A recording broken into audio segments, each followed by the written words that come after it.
Ya baik pemirsa, tentunya kembali lagi di dialog eksklusif bersama Walhi dan juga Ketua Aliansi Masyarakat Adat Nusantara. Dan tadi sempat terputus, Datuk Usman, bagaimana ini aman masyarakat adat Nusantara ini menangani masalah konflik suku anak dalam yang terjadi saat ini? Alhamdulillah. Terima kasih. Kalau bicara soal konflik, Ya. tentunya kita harus belajar untuk sebab akibat. Kenapa terjadi konflik? Tentu ada sebab. Ya. Nah, yang pertama terkait dengan suku anak dalam, khususnya yang selama ini sering muncul di permukaan, itu suku anak dalam Batin 9. Ya. Kata-kata seperti itu. Ada juga suku anak dalam yang dari Tebo maupun dari perbatasan Tebo dengan Batanghari. Tapi pada intinya bicara soal konflik lahan itu biasanya suku anak dalam Batin 9. Nah, latar belakang pertama soal kebijakan negara yang selama ini memang abai di dalam memberdayakan atau abai di dalam melaksanakan hak-hak konstitusi. Nah, ini penting bagi kami. Kebijakan-kebijakan itu antara lain beberapa wilayah-wilayah yang selama ini tempat ruang hidup dan penghidupan suku anak dalam itu semakin lama semakin kecil, semakin tergusur. Dan itu sudah dimulai tahun 80-an. Jadi kalau di Batin 9 itu semenjak tahun 86 dengan diberikannya HGU kepada perusahaan tertentu, itu dimulailah konflik itu terjadi. Itu dari pertama, itu konflik terkait dengan kebijakan. Termasuk juga kebijakan soal transmigrasi. Nah, transmigrasi ini penting. Kenapa perlu kita ungkapkan? Karena waktu itu belum ada pemikiran pemerintah bahwa dengan dikasihkannya lahan untuk daerah tran, orang tran dengan jatah hidup dan sebagainya, dengan sekian hektar, tapi mereka tidak berpikir bahwa anak orang transmigrasi ini adalah nantinya juga punya anak. Baik, Datuk, kita coba di sini berhubung, kita sudah terhubung ya. Sudah terhubung dengan Bapak Gus Hendra, Kabid PPMH-A Dinas Kehutanan Provinsi Jambi. Assalamualaikum, selamat malam Bapak. Selamat malam. Iya, Pak Gus Hendra, harusnya bisa hadir di sini malam ini Pak ya? Iya, ya. Ya, baik. Pak, di sini kita mengenai konflik lahan yang terjadi. Ada Direktur Eksekutif Walhi Jambi, Bang Rudi. Ada Ketua Aliansi Masyarakat Adat Nusantara, Pak. Di sini kita membicarakan masalah konflik lahan. Sejauh ini apa upaya yang sudah dilakukan oleh pemerintah provinsi sendiri dalam mengatasi konflik lahan yang saat ini terus terjadi, Pak?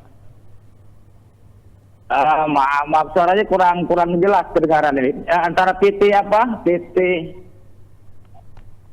Ya.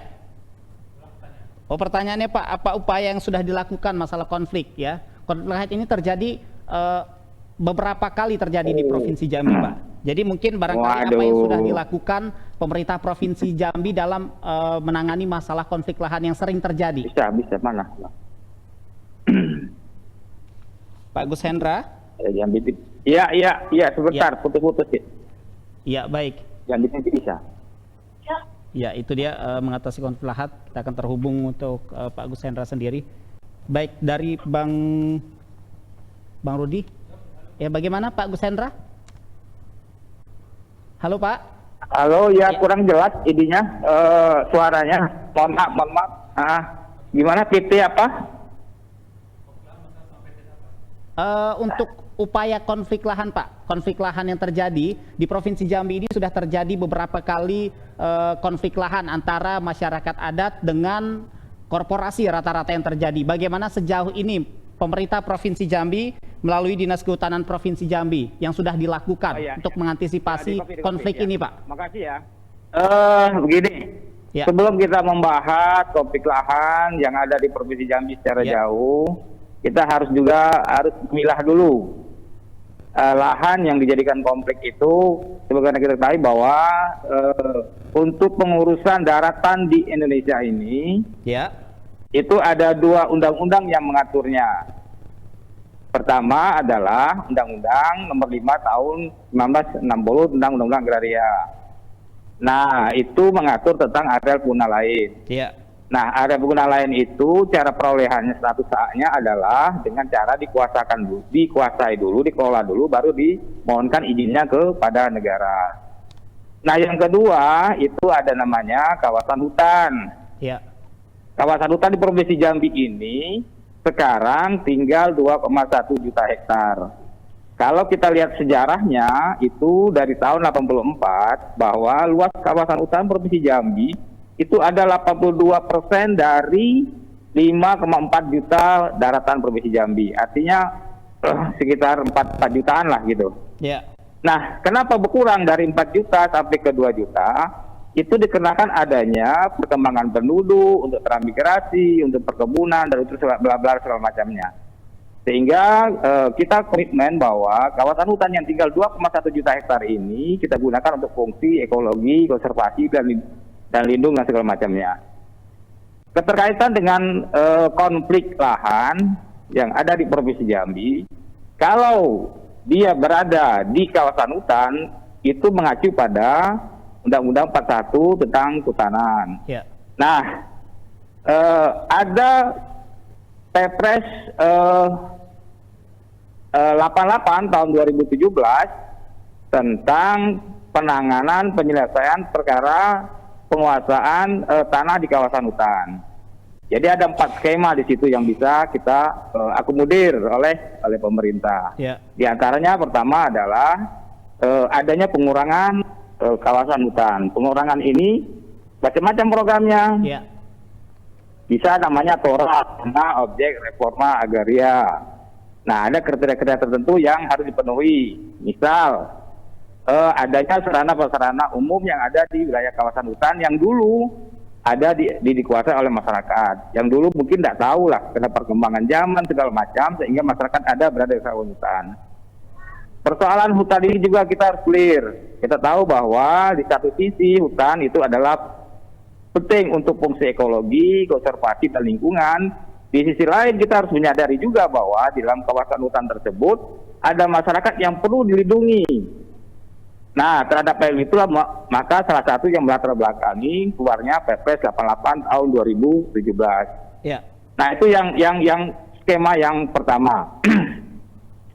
Skema kedua bisa diadukan tukar menukar kawasan hutan. Itu biasanya untuk perusahaan-perusahaan dan segala macamnya. Skema ketiga itu ada namanya perhutanan sosial. Ya. Perhutanan sosial ini ada 5. Kalau kami di hutanan itu adanya 5 jari. 5 jari itu misalnya pertama adalah hutan tanaman rakyat, kedua namanya hutan desa, ketiga namanya hutan adat, keempat namanya HKM, kelima kemitraan kehutanan. Nah, kemitraan kehutanan ini jika masyarakat yang ada di kawasan hutan ternyata berada di izin konsesi yang diberikan oleh pemerintah. Itu salah satunya. Nah, termasuk di situ hutan adat. Ya.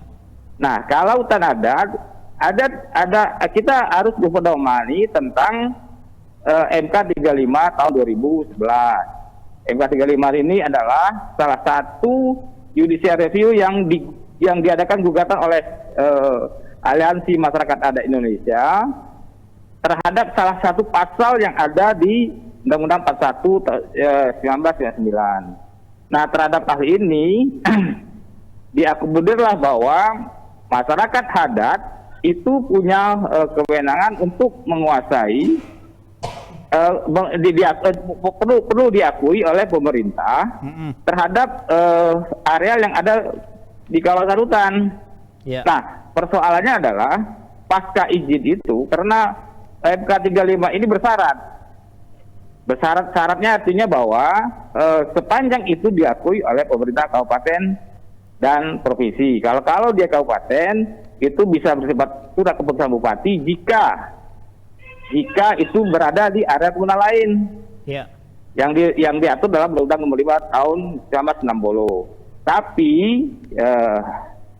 dia akan berbentuk perda, pengakuan perlindungan yang berbentuk perda jika berada di kawasan hutan.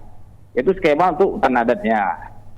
Nah, untuk Provinsi Jambi sendiri itu hutan adat yang dikeluarkan oleh Kementerian Lingkungan Hidup dan Kehutanan itu sudah sebanyak 27 izin SK surat izin hutan adat. Nah, ini langsung diserahkan oleh Presiden dari istana kepada kelompok masyarakat adat yang ada mendapatkan SK tersebut. Nah, ini kan salah satu cara untuk menyelesaikan persoalan-persoalan yang berkenaan dengan adat di kawasan hutan. Nah, kemudian ada hutan desa, ada HKM, ada HTR, itulah yang kita kenal dengan perhutanan sosial. Nah, di Jambi sendiri perhutanan sosial ini sudah keluar SK sebanyak 411 izin dengan berbagai macam skema-skema yang telah dilakukan, termasuk kemitraan kehutanan. Kemitraan kehutanan ini adalah salah satu skema yang dapat diakomodir untuk penyelesaian konflik di kawasan hutan. Nah, yang keempat dari tim penyelesaian Kepres 88 itu adalah resettlement. Resettlement itu adalah perpindahan masyarakat yang berada di kawasan hutan menjadi di luar kawasan hutan dengan fasilitas pemerintah.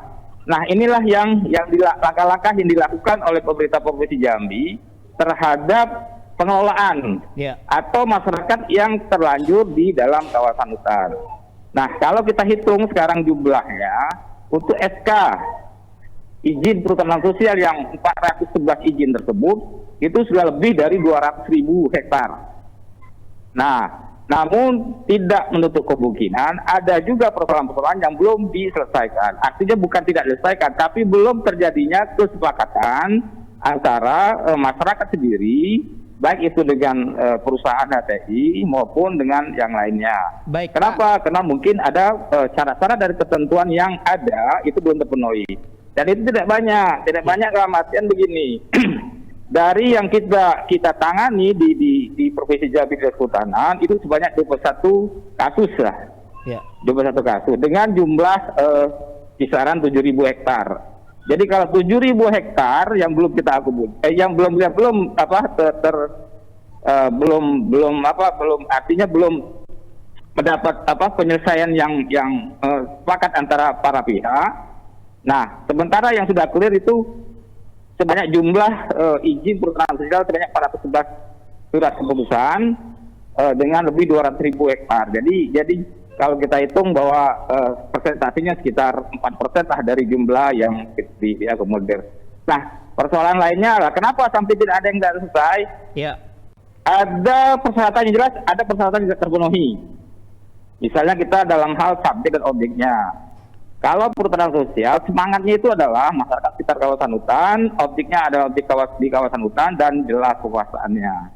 Ini data aja. Kemudian juga ada skemanya.